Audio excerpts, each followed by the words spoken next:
Good afternoon. Welcome back to Chewing It Over. I'm Jack Chew, and our signal is terrible today. Massive apology if you're getting as many glitches as me.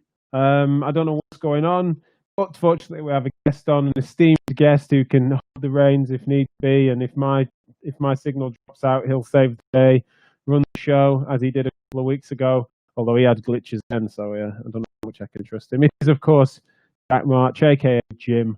And we can tell that story one day if we need to.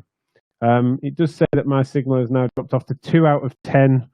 So if my pitch is glitchy or you can't hear my sound, then apologies. Please do shout if you can hear us. We've got Jenny Archer saying, Banga Physio Jenny here. Does mean that you can hear me to some extent.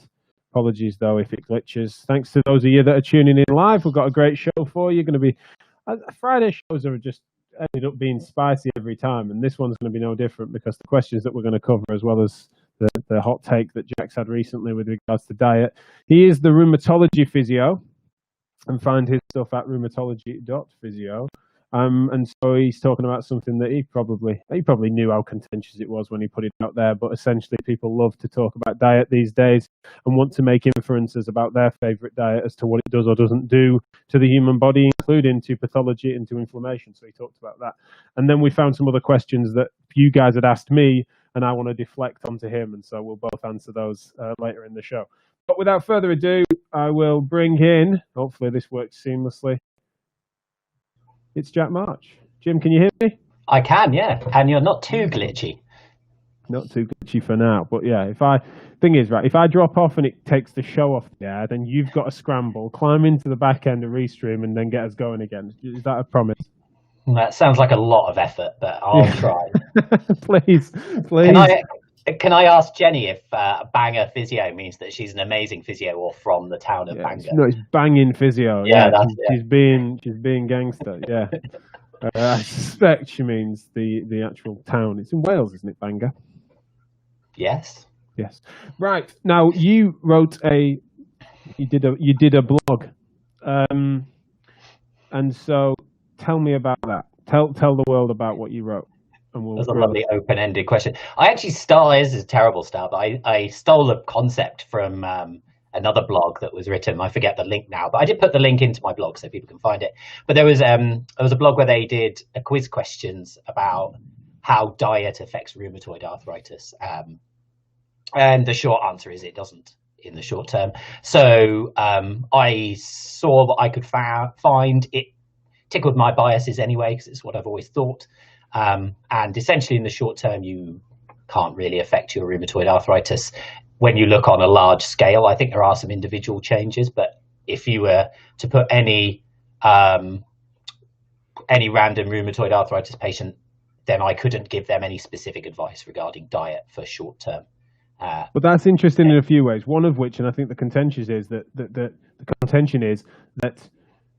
there's been plenty of links to obesity and particularly central adiposity to systemic inflammation independent of condition. So there's then this inference that it is what you're eating rather than the outcome of becoming obese and having high levels of body fat and the adipokines and things like that. So just unpack why on a basic level, from what we can tell from the science, you are right in saying that you can't influence it with diet, but the consequences of diet can have an effect.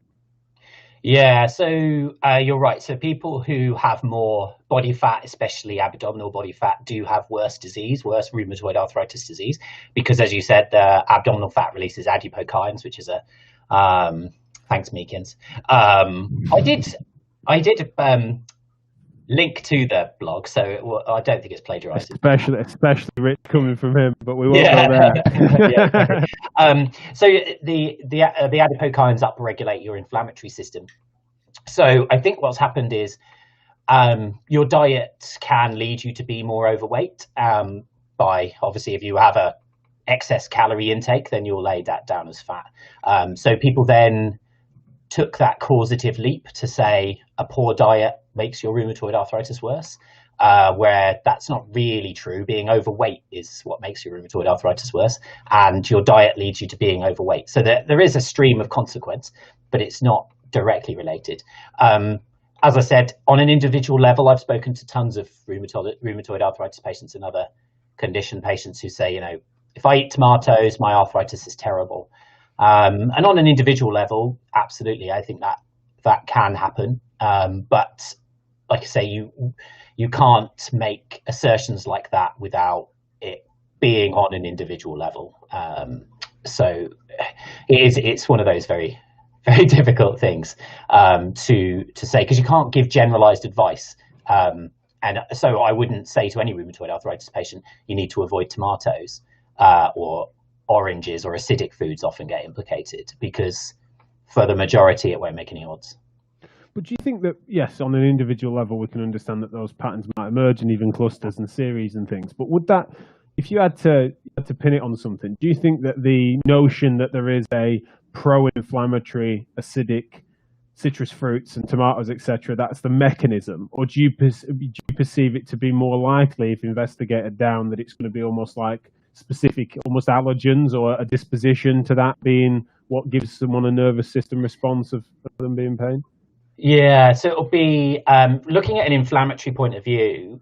What I suspect happens. So if let's take let's give someone rheumatoid arthritis. Let's give you rheumatoid arthritis, and you eat tomatoes. It makes you rheumatoid arthritis worse. No worries. Then what I suspect is happening is the tomatoes themselves are irritating your gut, and we know that the gut has an effect on inflammation, and in a number of patients the gut will be implicated in their disease process. So what I suspect is happening, a bit like with some people, they eat some foods, garlic for example, or whatever, and they get regurgitation or heartburn or whatever we want to call it.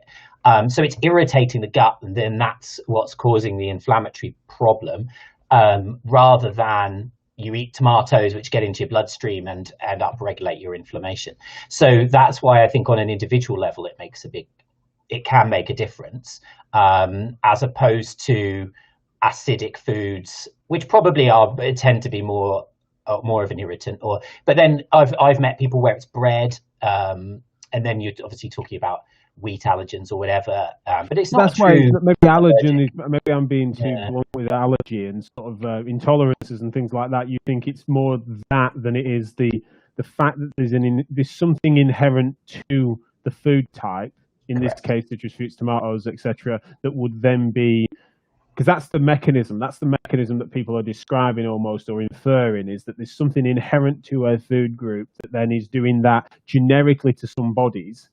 And then if you have a condition or a disposition, then you're going to be more vulnerable to it. Whereas actually it could be insert any food type, especially those that are more likely to provoke an interesting response from people's guts.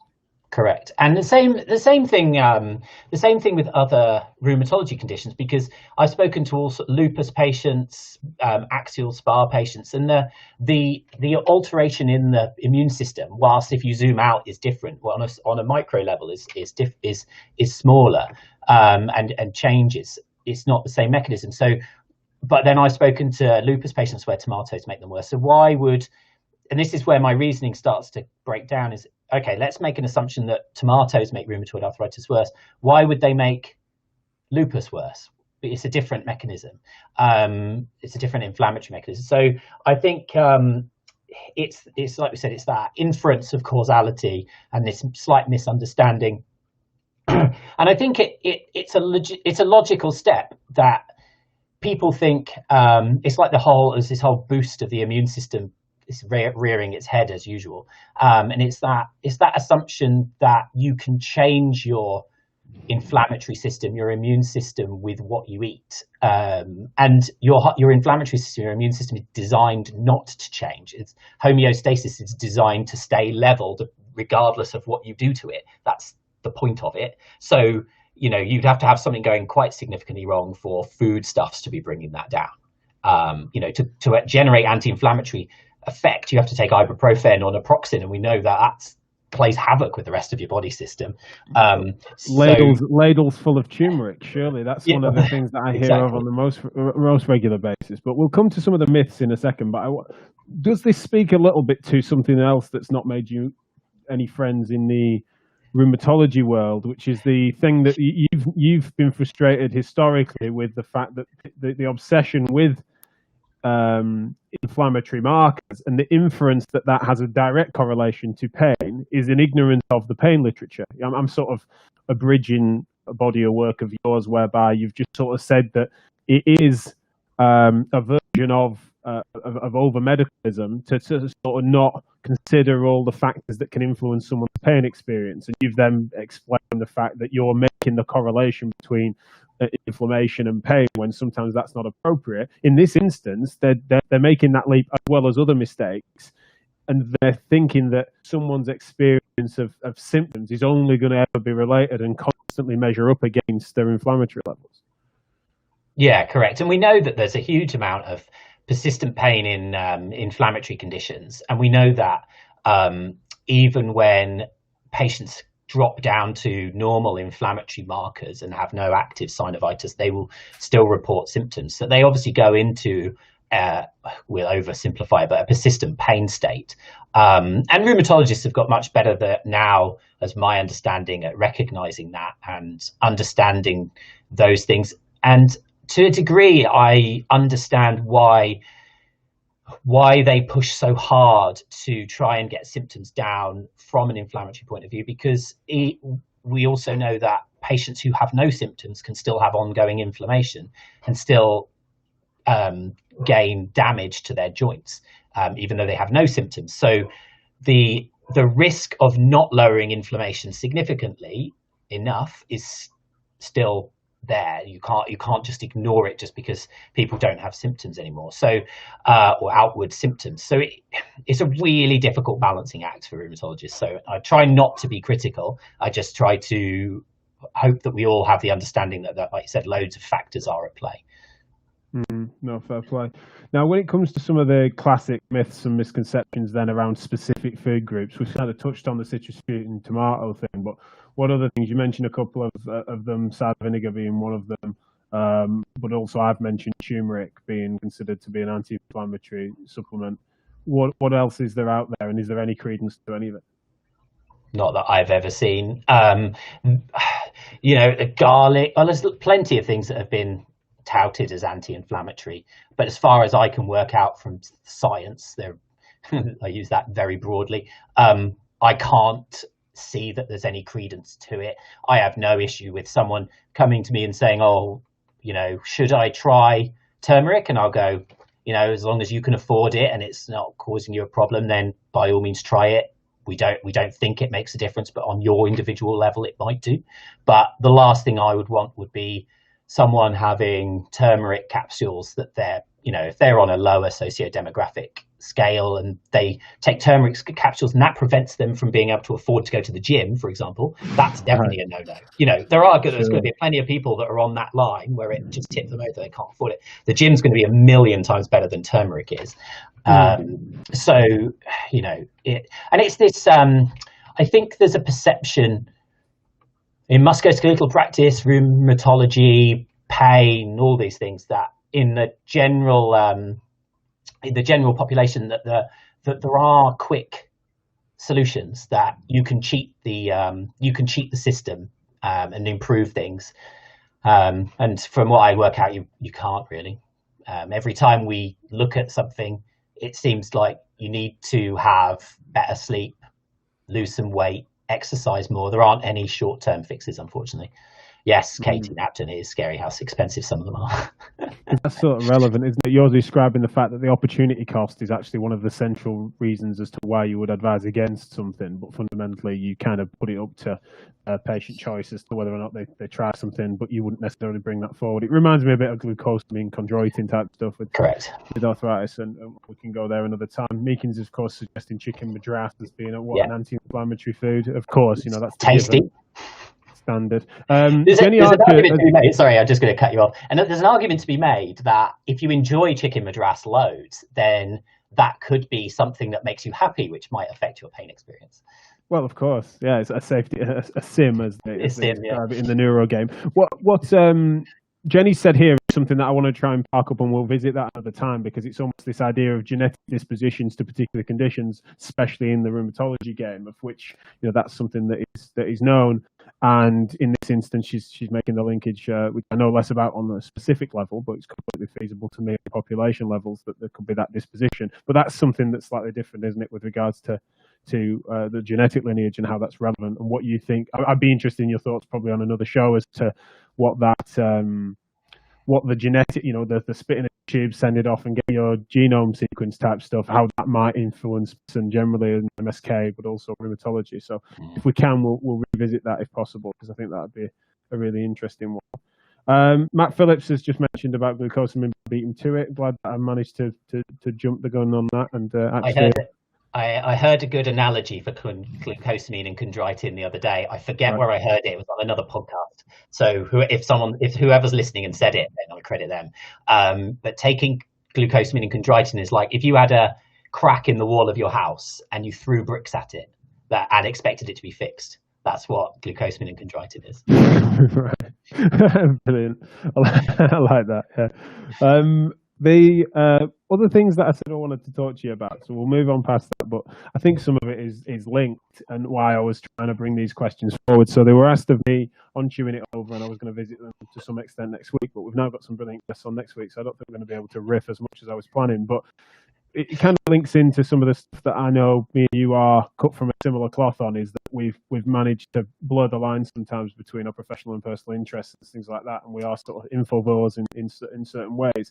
But the questions that came in were, what, I'll go for the second one first actually, which is what are the linkages between our personal interests and our professional interests, and how do they marry up, and how do they influence what was then, we can do them both at once, I suppose. The second question was, what is our diet of what we listen to, what we read, what we watch, say, on especially digitally. I think people were asking podcasts, YouTube, what your literature you read, etc. So how do you want to tackle that?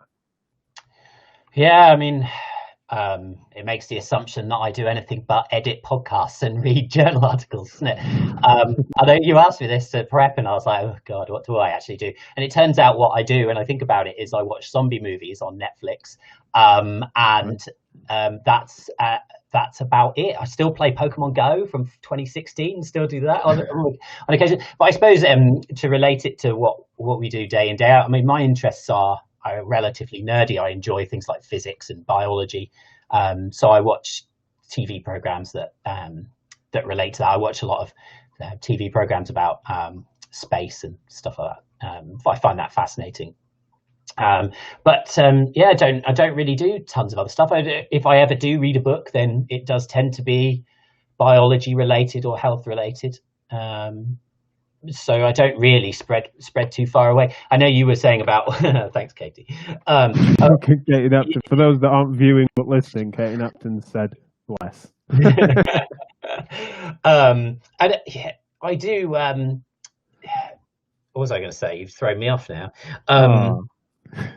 Katie's thrown me off. Yeah, I've lost it. I've lost my train of thought. What an effective heckle that was, Katie. I know. Try and throw me off next. No, that's good. What I suppose, when it comes to less so the zombie movies, but your interest in physics and space and you don't have to go there far, even in the fiction aspect of it, to end up in science fiction ends up sometimes having a metaphysical and sometimes philosophical bent to it. With Star Trek, Star Wars, metaphors are sort of all over the sort of academic game and stuff. Is that relevant, or is it coincidental? Oh, it might well be relevant. I think I've always been fascinated by things that I don't understand and trying to learn those. And then it is really interesting.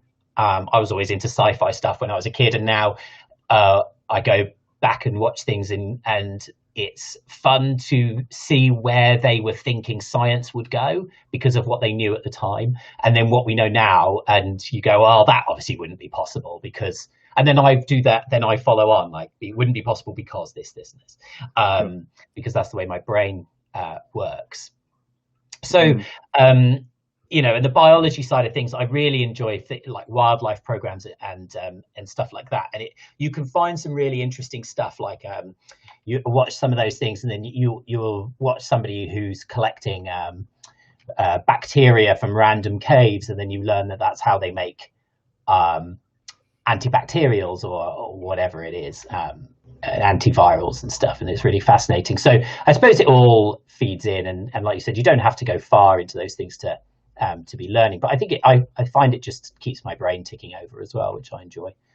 There's two areas where, despite me and you being an old married couple in pretty much every which way, however, there are areas where our interests diverge. I'm not as sci-fi nerdy as you, and I'm not brought up in that ilk. But then similarly, the biggest obvious place where I feel we go separate ways is because I overindulge on the moral philosophy, and start thinking really conceptually. And you're always, it's why everything. If I was giving you full free range on title, everything would say pragmatic in the title, is because you're always wanting to bring it back to practice, where I'll sort of theorize a bit more. But then also it's current affairs. You're not particularly someone who's an infovore for the sort of. That's what's interesting, is my pragmatics kind of comes from like what is literally happening, the sort of real politic of it, and culture war issues and things. You just keep your nose clean of that sort of stuff, don't you? Yeah, I just find, and I suppose it's the way our brains work, isn't it? I am very direct and I like things like this. Is I think I ended up moving out of as much clinical practice in MSK as I did, because I find the grey very difficult to deal with. I like things to be much more black and white, and I like to know the answers to things. I Netflix and chill with you, Meekins. I think one of the things I don't like things like celebrity culture, and I don't like the way that news is presented on TV. It's personal preference. It's not that I don't like the news, but I find those things very difficult to watch. And I see things like the presenters of the news seem to me excited when something bad's happening, because they've got something different to talk about. They've got something interesting. Do you know what I mean? Like it grates me, and I don't know why that is, and it just makes me dislike it. So I don't do this, and that puts me off what you're saying. I can't get involved, because the main way of absorbing that information is through those sort of mediums. The other thing that means that I find it much more difficult now is there is so much information and so many points of view that I then find it very difficult to absorb all of that and then spit it back out in a way. Like I understand my own views in my head, but then to spit it out how I've got to those is much more difficult, which is where I see you have a better skill set than I do for absorbing all of that and then regurgitating it, which I sort of don't manage really. So that's where we differ. In case people think that Katie's trolling us, that I just recycled the same comment rather than her saying it again. But no, I'm with you there, and I suppose it's not. I admire that. I think that one of the things that you do to stay, I don't know. Here I am psychoanalyzing my best mate on screen here, but it's like you keep a sunny disposition in part because you just keep your nose clean of some of the frustrations over witnessing news anchors trying to propagandize people. It's just, you just keep yourself out of that and hope that the world can sort its shit out. And I like that, and I see it as a smart mechanism that I'm jealous of sometimes. But yes, I suppose to answer, I don't want to skirt the question by palming it off on you because you're here in guest context. But I am massively interested in moral philosophy and also dispositional differences between humans, and therefore get massively frustrated when people suggest that thinking in tribal lines infer massive differences as if there is no commonality of humanity. And then I get massively frustrated on the counter narrative where people suggest that there is such similarity that then any inference of difference would be then testament to I don't know, is it that to suggest that two individuals are different in any meaningful way, even in a specific context, then is naturally fracturing everyone. So everything has to be homogenous, or you're counter splintering and making tribal claims as if to suggest that we can't all share something. Because I just think that fundamentally they're both false. And when I say false, I mean because of my attempts, at least, of studying philosophy and to understand the philosophy of mind and also how evolutionary biology informs that, is why I then find myself being tempted by the how that's playing out in policy. And that's why I think I end up in the current affairs political space as an interest, is because, rightly or wrongly, and often wrongly, is that is where people's lives are being influenced on a macro level. And then I think there's too much politics in everything right now, but it's kind of the same thing where good understanding of truth in every which way should be applying to policy, which it isn't because of bad politics, but it also should be applying to culture, which it isn't because of bad media. And so I end up being passionate about those things because I see it as being the key way in which we're going wrong. Now, that doesn't mean that I don't have hobbies, interests. For me, it's for me, it's adventure sport and anything that sort of gets my adrenaline going, as well as my lack of sleep and just wrestling kids. Of course, is the other thing. And yours are a bit older, and obviously you're able to live a more active life. We're taking Leo into the woods, etc. And I look forward to that with mine. But other than that, admittedly, I am gorging on stuff, not just in an early way, but just trying to get a read constantly of where things are, because I think the commentary aspect of it is something that I just find really interesting. Yeah, we should clarify you're wrestling your own children, not other people's. Yeah, well, thanks. Yeah, and I think one of the reasons that I've got into my own niche really with rheumatology and am entirely useless at literally everything else is that I like to know things to a certain degree before I start to comment on them or discuss them or whatever it is. And I think the last time I remember getting into politics was, God dare we bring it up, was Brexit. And I remember that because we had to, I knew that vote was incredibly important. And so I wanted to know as much as I could. And it took up so much of my time to learn and understand and form an opinion that I've made almost like a conscious decision where I'm like, I need to stay out of some of these things. Otherwise, it's going to take up so much of my brain space. I'm not going to be able to do other things. Do you know what I mean? Because you can't do it superficially. Because I can't do it most people are doing. Yeah, exactly. You have to go all in. Yeah, and we were going to talk about hard science versus sort of general other things, and that's one of the reasons that I do read. Like we discussed before, I read a lot of hard science journal articles about, as we talked about, I go into why would diet affect what is the immune system? How does the immune system work? And I don't claim to be an expert in how the immune system works or the inflammatory system works, but I try to understand it to a level that affects us as physiotherapists, and I feel like I can get to that by reading those papers. And I wouldn't comment or write my blogs or whatever it was if I wasn't getting to that level. And that informs me on other things, really, which is why you're very rarely would you get me commenting on politics out in social media or whatever. If someone said to me, I know you like to keep hard to time and we're running out, but if someone said to me something that I fundamentally disagreed with in a personal space, face to face, then I would be happily have that discussion. But I'm not getting into it on social media, etc. Well, I've learned that lesson a little bit with regards to sort of the political tribalism and stuff, and I weigh in less, of course, these days. But it's more that interestingly, your study of that's where we share an interest in first principles, be that in the sort of hard science, basic sciences, it's called in biology, or to try and understand mechanisms of effect and why would that be. Let's follow that all the way down. Is that my study of that in a broad sort of ontology sense, or the sort of first principles in philosophical terms, means that I've, suppose, got a confidence in my own convictions with regards to my ethics that I then don't need to always know things all the way up for me to be able to share my take on the matter, especially because, fundamentally as a massively conversational liberal, I'm always wanting to sort of be challenged on that and to chat shit about it, and hope that people will come back and then refine my beliefs. Is that